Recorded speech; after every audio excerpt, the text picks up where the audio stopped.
নিজের জন্মদিনের রান্না নিজেকেই করতে হচ্ছে, তাও আবার এই উনুনে, এই রাত্রিবেলা করে এই যে উনুন পাড়ে বসে রান্না করতে হচ্ছে।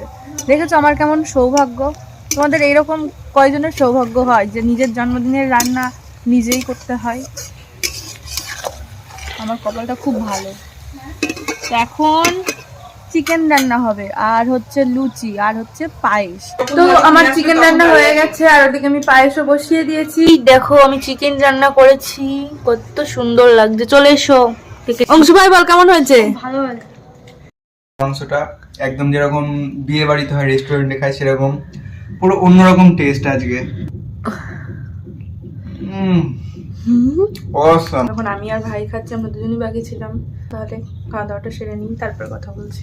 আজকের দিনটা তো আমার খুব খুব সুন্দর কাটলো। আজকের ভিডিওটা তাহলে এখানেই এন্ড করছি। দেখা হচ্ছে তোমাদের সাথে নেক্সট কোনো ব্লগে। ভিডিওটা কেমন লাগলো অবশ্যই কমেন্ট করে জানিও। বাই।